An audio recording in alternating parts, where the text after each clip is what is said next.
30% discount at Stone Stopper by Moonstone TM. Find us at moonstonenutrition.com. Here Radio. Stone Stopper by Moonstone TM is a doctor-developed, science-backed kidney health solution with 30 MEq of alkali citrate to prevent kidney stones. Available in powders and capsules. Enjoy an exclusive discount with my promo code moonstonenutrition.com. Here Radio to get 30% discount. Other shows we have for you to enjoy at myclassicradio.net. The Avengers was most certainly not a household name in South Africa prior to the radio series. With no national television service until 1976, the mechanism simply was not present in the country to show television programs to mass audiences. While many other countries reveled in the filmed adventures of John Steed and company, South Africa was not equipped to join in the fun. The series took Britain by storm and made a major impression in the American markets, being that greatest of rarities, a British series given a network transmission slot. However, as a filmed series, rather than a videotaped one, The Avengers was able to gain a modicum of exposure in South Africa through film rentals. Come and listen at myclassicradio.net. The Clyde Beatty Show.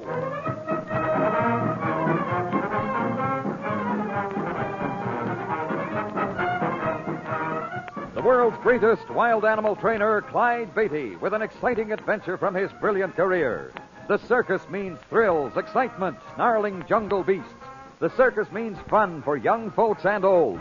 But under the big top, you see only a part of the story. The real drama comes behind the scenes, where 500 people live as one family, where Clyde Beatty constantly risks death in the most dangerous act on earth. This master of the big cats has journeyed to Africa and India, hunting down his beasts in their native jungle. All of this is part of the Clyde Beatty story. It is entitled Crisis on the Set.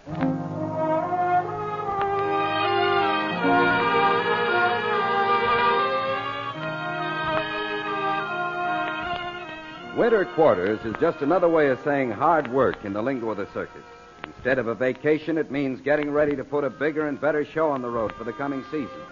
Tents have to be repaired, equipment painted, new costumes made, a million details taken care of.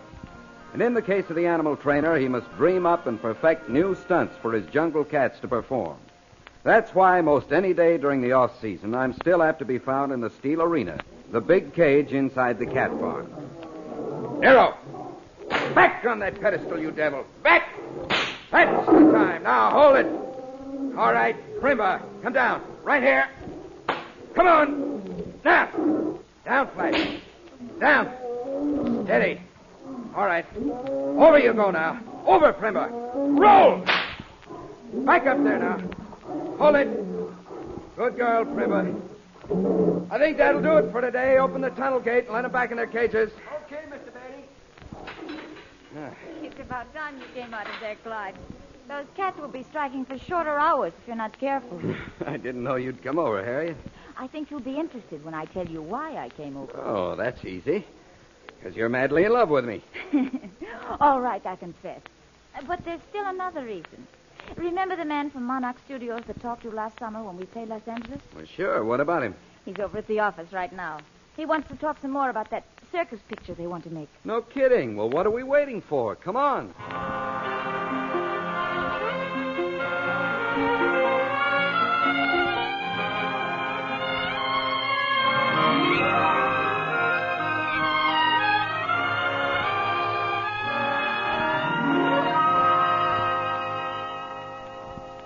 Well, that's the deal in a nutshell, Beatty. Now, what do you think? Well, I hardly know what to think, Mr. Schaefer, but it sounds good to me. That is, if we wouldn't have to be gone too long. I got a lot of work to do here before the season opens. Oh, sure, we understand that. But this shouldn't take more than a couple of weeks to the outside. Would have given you more warning, only it was just a few days ago we decided to go into production on the circus picture right away. When would we have to be out there, Mr. Schaefer? Just as soon as possible. Now, we'd like to start shooting the animal scenes in a week, if we can. Could you get the animals you use in your act out there that soon, Beatty? I think so. We're used to moving on pretty short notice. Good. Well, now, here are the contracts. Now, if you'll just sign them right here, where the little X's are marked. How about it, Harriet? Okay with you? You're the boss. I think it sounds wonderful. Well, that settles it then. This may be the best chance we'll ever get for a vacation. Well, for the salary we're paying you, how can you lose? Here you are, Mr. Schaefer. Okay. Now, here's a copy of the script. You can look it over on your way to the coast. Yes, I guess I'd better. I'll probably have more trouble with my lines than with my tigers. Oh, Clyde, please. No more puns. I was sorry the minute I said it. You won't have any trouble in this picture. Actions will speak louder than words. It's the way you handle those wild animals that'll be most important. I just hope they're not camera shy. Oh, this would be like old home week for them. Well, wait till you see what a realistic jungle set we've got. Jungle set? Why, yes. What's the matter? Well, it's sort of hard to explain, but putting lions and tigers in an artificial jungle is asking for trouble. It fools them, and they revert right back to their jungle ways. Why, I didn't know that. Not many people do, but a friend of mine was killed under just those circumstances a few years ago. One of the best trainers in the business, but he couldn't control his cats when they were turned loose in those surroundings. Well, does that mean you won't do it, Beatty? No, I probably should have my head examined, but I'll do it. And I'll guarantee it won't be dull.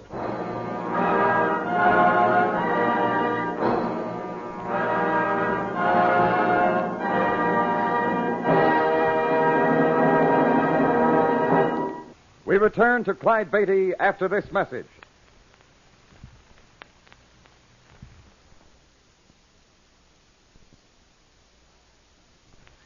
Now, back to Crisis on the Set. A week after Mr. Schaefer's visit to winter quarters, the Beattys found themselves in Hollywood, where Clyde and his big cats were to appear in a motion picture. Upon getting comfortably settled, they visit Monarch Studios, where Clyde has an appointment with the producer of the film. Yes, Mr. Goodman? Send that lion tamer in now, Beatty. Oh, right away, Mr. Goodman. Oh, Mr. Goodman, we'll see you now, Mr. Beatty. Thank you. Just go right on in. Oh, Beatty, good to see you. Come in. Welcome to Monarch Studios, Beatty. Well, thank you, Mr. Goodman. Sit down. I'm glad you're here, Beatty. We're a couple of days behind schedule now, waiting to shoot the animal sequences. Well, I'm sorry I got here just as Yeah, soon that's as great. Glad you're here. What do you think of the story? Terrific, isn't it? Well, it looks fine, I guess. Of course, I'm not Got a much great of cast, too. You've read the script Schaefer gave you, of course. Well, yes, I have. As a matter of fact, I wanted to talk to you about You that. understand why we've got to have Valerie Collins and Marvin Mason play the leads, don't you? Got to have a romantic interest, you know. Public demands it, so we give it to him.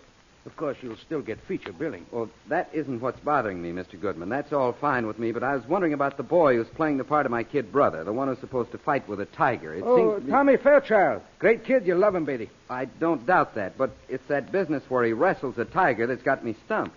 You see, I wouldn't wrestle any of my tigers myself, let alone have some 16-year-old do it. Oh, that. I see you haven't been told the details. Well, he won't be wrestling with one of your tigers, Beatty. Well, what's he No. He's got one he's raised from a cub that he's been wrestling and fooling around with for 2 or 3 years. No, that's all taken care of. His father owns a small menagerie out in the valley. Used to be a small-time animal trainer himself, I think. Well, that's a little different, all right, but I still Nothing don't to worry think... about there, Beatty. And it'll make a terrific scene. The kid will make a good little actor, too. I don't think you understand, Mr. Goodman. Don't you see, the fact that he's been wrestling that tiger since it was a cub doesn't really mean much. You can do that just so long, but sooner or later, what seems to be a gentle, lovable cat will turn on you without warning and try to kill you. Oh, come now, Beatty. Let's not let our imaginations run wild. That scene has got to stay. Now, get this. Your party is in the jungle, hunting wild animals for the circus. You're lost somewhere in the vast South American jungle. Your kid brother, who is only 16, wanders off and falls into the big pit you've dug in the trail. And there, already in the pit, is this giant Bengal tiger. But, Mr. Goodman, they don't have Bengal tigers in South America. Why, certainly they do. It's in the script, isn't it? You're not going to argue with one of the best scenario writers in Hollywood. Do you realize Rudolph Klemmer wrote this? Well, Rudolph had better read up on his wild animals a bit, Mr. Goodman, because there are no tigers in South America. None. You know, come to think of it, I believe you're right. I must tell Klemmer to watch that. Oh, well, we'll change it. Anyway, the tiger attacks the boy. They wrestle around and it looks like he'll be killed. Suddenly he tears free, looks the beast in the eye, and holds his hand up. The tiger backs off, hypnotized. Oh, what a scene. I'll admit it sounds interesting, all right, It's but... a natural, Betty. Having that kid and the tiger get to wrestling looks like a real fight. And the kid has a tiger trained to back off when he gives him a signal. Well, I suppose it's none of my affair. Tell you after what, all, Betty. We're going to shoot the scene where you do your act in the arena this afternoon. That's first on the schedule. Maybe you'll want to go over and look at the setup on the soundstage first. Yes, I'd like to. My wife's over there now. Fine. It's stage number 6. You can't miss it, Beatty. You'll probably find our director, Larry Sidney, around there someplace. If you need anything, just tell him. Thank you, Mr. Goodman. I'll go right on over.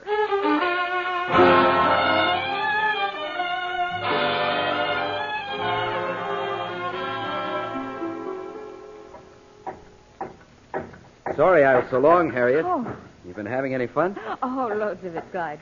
This is all very interesting. Watching them fix up the set here. It's beginning to look like a real circus. Say, it is at that. Did you have a good talk with Mr. Goodman? Terrific. Stupendous. I'm afraid he did most of the talking. By the way, they're going to shoot the arena act this afternoon. Oh, so soon? They don't believe in wasting time, do they? No, apparently not. Have you visited the cats yet? Yes, I looked in on them a while ago. They seem to have made the trip in good shape. They even seem glad to see me. I hope they feel the same way when they see me. Pardon me, aren't you Clyde Beatty?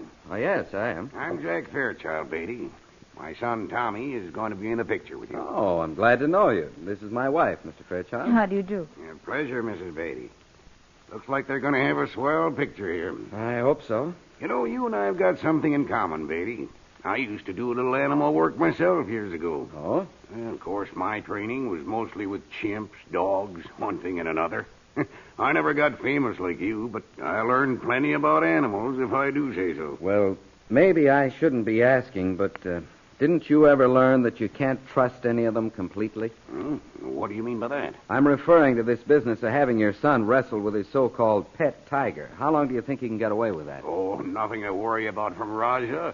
Why, he and Tom are pals. Tom's raised him since Raja was just a cub. Well, so I hear, but even so, I'll guarantee no son of mine would be wrestling with any tiger. Hey, I believe you're jealous of the kid. Just because you can't do it is no sign nobody else should, is it? And after all, we're getting some pretty good money for that trick in this picture. We're getting good money? Tommy is, if you want to put it that way. I don't see how you can begrudge that. I'm afraid we're talking about two different things, Fairchild. I just thought if you weren't smart enough to know your son's playing with dynamite, it's high time somebody told you. You don't have to get so high and mighty about it. Someday my kid will make your act look like a pink tea party.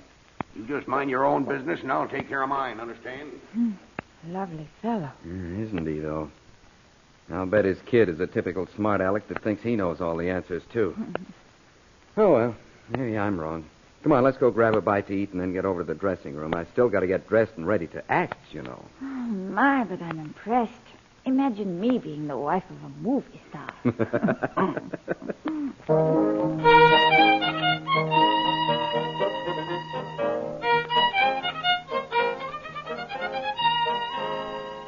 There now. How do I look? Ooh, handsome, dashing, fearless, intrepid, and... And? Your boots need polishing. Oh, I was afraid of that. Why couldn't I have taken up some kind of work where I could go barefoot? Oh, that would be too dangerous, dear. You might step on a nail or something. Come in. They're ready to shoot your act now, Mr. Beatty. Can you come right over to sound stage 6? Sure, I'm ready. Tell him I'm on the way. Okay, Mr. Beatty. There. How do the boots look now? Much better, dear. Well, I'd hate to hold up production the first day. I better get a move on. You coming? Just try and stop me. Oh, I hope everything goes perfectly. Oh, it will. This will be just routine. Come on, let's go.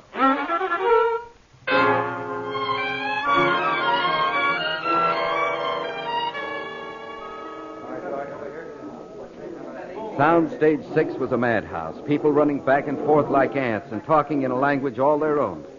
But underneath it all was an air of urgent efficiency, each person doing his job quickly and thoroughly. I wondered how the big cats would react to the strange atmosphere and to the bright lights on the set. But whatever concern I felt at first quickly vanished as the animals seemed to take everything in stride. I worked them for a few minutes, rehearsing the scene to be filmed.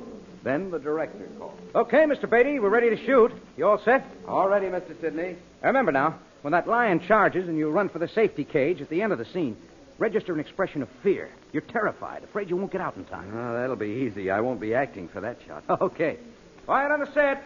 This is a take. All right, roll 'em. Speed. Action. For a few minutes, I forgot about being on a movie set. Everything was going smoothly.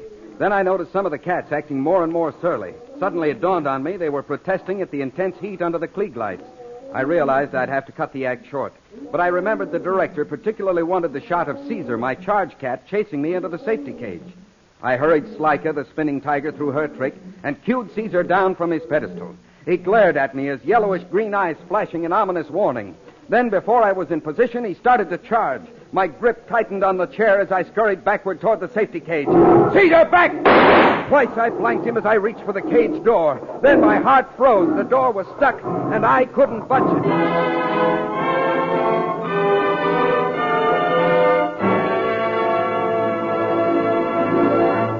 The Clyde Beatty Show will continue in just a moment.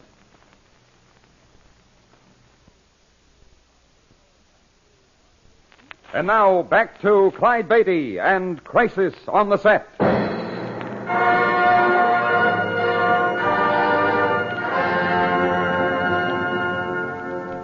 As the cameras ground on the movie set, Clyde put his jungle performers through their paces. But after a few minutes, he found them becoming more and more surly and unmanageable. Nothing to do but cut the act short and give them a rest. Caesar came down off his pedestal as usual, but started his charge before Clyde was in position. Quickly, Clyde backed to the door of the safety cage, only to discover it was stuck tight and wouldn't budge. Caesar, get back! With a mighty spring, Caesar hurtled toward me, batting the chair from my grasp. Instinctively, I dropped to the floor, and he flew over my head, crashing into the cage bars behind me. I felt a searing stab of pain in my right arm as he fell almost on top of me. The crash made him groggy for a second, and I regained my feet before he did. Quickly, I grabbed the chair again and charged him, firing blanks and shouting, Caesar, get back over there! My action took him completely by surprise. He slunk back to the other side of the arena. Clyde, come out. The door will open now. Hurry! I snapped back to my senses and raced for the safety cage. This time the door opened easily and I slipped through, slamming it shut behind me. Oh, thank goodness you're safe, Clyde. Oh, your arm. It's okay, Harriet.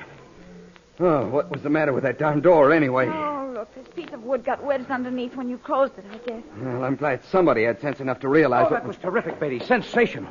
Get your breath now, and we'll do a retake of the same thing in a minute. Retake? Are you out of your mind, Mr. Sidney? I was nearly killed that time. Huh? Well, isn't that the way you always do it? It certainly isn't. Look at this arm. Oh, I'm sorry, Beatty. I hadn't noticed. If I'm going to donate any more blood, it'll be to the Red Cross.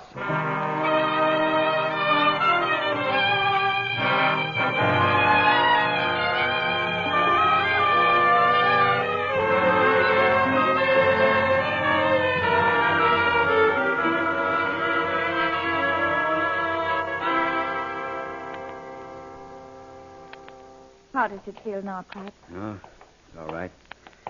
Just a couple of scratches, fortunately. Did the doctor give you some shots? Don't they always? Well, he said it's okay. Well, you better get some rest in your dressing room now. I'm glad Mr. Sidney didn't insist that scene be done over again. Oh, my. This is one movie that's going to be plenty realistic. Here we are. You going to come in? No, not just now. You couldn't rest if I were around to heckle you. And I think I'll run over to that set where Monica Davenport's shooting. Okay, you run along, dear. I'll see you later. Just, don't talk to any of those dashing, handsome leading men, that's all. Don't worry. One's enough for me.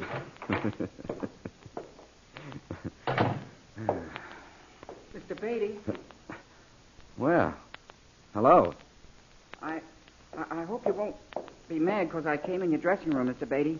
I'm Tommy Fairchild. Oh, glad to meet you, Tommy. Could I talk to you for a minute, Mr. Beatty? It's awful important. Well, sure thing, kid. Sit down. Hey, what's the matter with your arm? That... Nothing much.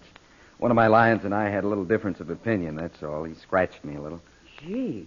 Oh, I'm sorry, Mr. Beatty. Now, what can I do for you? Well, it's about the picture. I know you'll think I'm a sissy, and my dad would have a fit if he knew I was talking to you about it, but I don't want to fight with Roger down in that pit. Well, this is a surprise. I had a little chat with your dad this morning, and I thought you were as anxious to do it as he was to have you do it. That's just it, Mr. Beatty. The whole thing is Dad's idea. He always wanted me to be a trainer. That's why he had me fooling around with Roger since he was a cub. But I'm getting scared, Mr. Beatty. I don't want to be a trainer. Well, at least you're honest, Tommy, but I don't see where you've got much of a problem. Just call the whole thing off. No, I tried to, Mr. Beatty, but Dad won't listen to me. He says I don't know my own mind. He says I ought to be ashamed of myself being scared of a pet tiger. You want to know something, Tommy? My lions and tigers aren't what you'd call pets, but I'm scared, too, plenty of times. Gee, no kidding? I never thought I'd hear you say that. Oh, it's nothing to be ashamed of. The day a trainer thinks he has nothing to be afraid of will be the day he stops being a trainer. But what is it that's made you afraid of Raja? Well, it's kind of hard to describe. At first, I liked getting in and wrestling around with him, but, he's full grown now, and, well, lately I've been scared every time I've gone in his cage. I got a feeling someday he's going to forget we're just playing. And... I can see you're a lot smarter about animals than your dad is. And worst of all, I think Roger's beginning to know I'm afraid. He undoubtedly is, Tommy. They're quick to sense it unless you're mighty good at bluffing. Well, what can I do, Mr. Beatty? If I tell Dad I just won't do it, he'd... Gosh, I guess I'd rather face Roger than him. I wish I knew what to tell you, Tommy, but I know your dad won't listen to me. You see, I tried that this morning. I guess I'll just have to go through with it. They are paying us a lot of money. Sure, but all the money in the world wouldn't be... Come in. Mr. Beatty, have you seen anything of... Oh, there you are, kid. What's the matter? We've been looking all over the lot for young Fairchild here. Come on, kid. The director's in a lather. We're all ready to shoot the jungle scene where you're down in the pit. Oh, but I don't I'll want tell him you'll be right there, and you better hurry. What are you going to do, Tommy? What can I do? It's too late now to get out of it. You sure you don't want to tell them you won't do it? No, I wouldn't dare do that. Well, so long, Mr. Beatty, and thanks for talking to me. Tommy, would you mind if I came along and watched you do that scene? Mine? Gosh, no. If you were there, I don't think I'd even be scared. Good boy. Come on, let's go.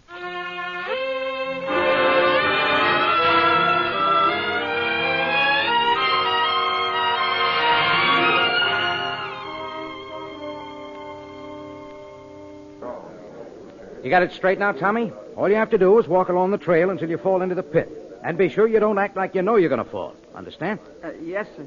Oh, don't worry about my Tommy, Mr. Sidney. He's a great little actor. Yes, sir. Please, Mr. Fairchild, if you don't mind. All right, Tommy, take your place and wait for your cue. Yes, Mr. Sidney. Oh, what a scene. This'll be sensational, Beatty. I hope that's all it'll be. Oh, why don't you come off it, Beatty? The kid's done this 1,000 times. Sorry, Fairchild. I just keep forgetting that you know more about tigers than I do. All right, quiet on the set, everybody. This is a take. Okay, roll 'em, Milt. Speed. Action. The muscles in my throat tightened as I watched Tommy start walking along the jungle trail of the set, straight toward the leaf-covered pit where Raja lay in waiting. He was a trooper.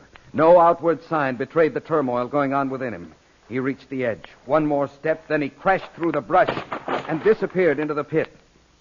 Dead silence for a moment, and then I watched from the edge of the pit. Tommy had struggled to his feet just as Raja started slinking toward him. One look at the big tiger, and I was convinced he'd reverted to his jungle instincts.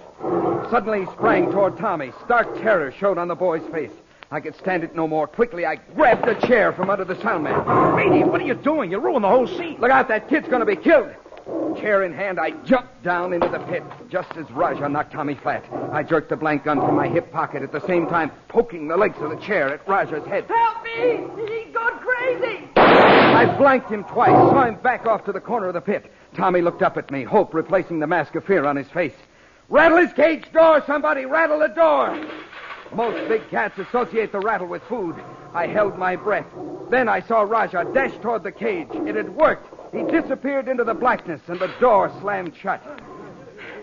Tommy, are you all right? I think so, Mr. Beatty. Good.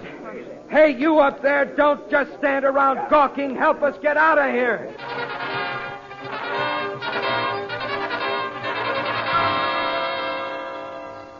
Now you just stay put right there, young man. Remember what the doctor said. Yes, ma'am. Oh, you'll be all right, Tommy. What's a few scratches, after all? Tommy, son, can you ever forgive me? It's okay, Dad. It wasn't your fault. I should have paid some attention to you, Tommy. I should have listened to Mr. Beatty here. I've been a selfish old man. Oh, Dad, don't. It's true, Tommy. And all I can say is, I'm sorry, boy. Oh, I'm sure he's forgiven you, Mr. Fairchild. Haven't you, Tommy? Well, sure I have. But I haven't really thanked Mr. Beatty yet. Oh, I couldn't have done much good if you hadn't been such a cool customer down there, Tommy. I want to thank you, too, Beatty. That was a mighty fine thing you did. You both might have been killed. I just wish there was something I could do to show my appreciation. There is, Fairchild. Just promise you'll never make Tommy go into another animal cage. Don't worry, I've come to my senses about that. He'll never go near another tiger as long as... Hey, wait just a minute. What's that, son? Well, don't I have anything to say about that? Now that I've had some real experience and seen how Mr. Beatty does it, I might just decide to take it up after all. What? Well, I'll be. Tommy Fairchild, just remember you're my son. And if I ever hear you talking that way again, I'll give you the licking of your life.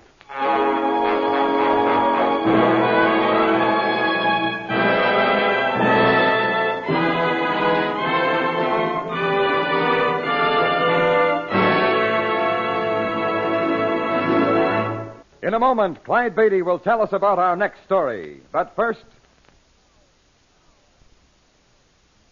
And now, a preview from Danger Unrehearsed, an adventure Clyde will never forget. You know, Harriet, sometimes I wonder why I didn't stay in Chillicothe and become a shoe clerk or something. Now, with Empress lame, I'll have to use Ganges in the new trick, and he's still pretty nervous with the other cats. Yes. That's something I wanted to talk to you about. The new trick, I mean. Oh, wait till they see this one. 4 months I've worked on it, not counting the time in winter quarters. And today the public will see it for the very first time. Do you have to do that trick today, Clyde? Couldn't it wait another week? Long enough for you to rehearse it some more? Why, Harriet, you know I've got to do it today. You've forgotten the publicity releases. The papers have all printed that a big surprise is in store for everybody today. A brand new trick never before seen. Well, there's several reporters coming out this afternoon just to cover it after they interview me. Yes, I know all that, but... Well, what's bothering you, Harriet? Why don't you want me to do it? Oh, I don't know, really. You'll probably laugh at me, but I have the strangest feeling. Call it woman's intuition, if you will, but... Oh, that trick is so dangerous. Clyde, I'm afraid.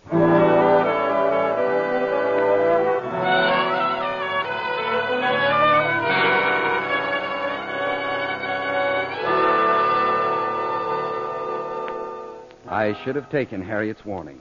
Events that followed proved to be unexpected and terrifying. But then you'll hear the whole story during our next broadcast.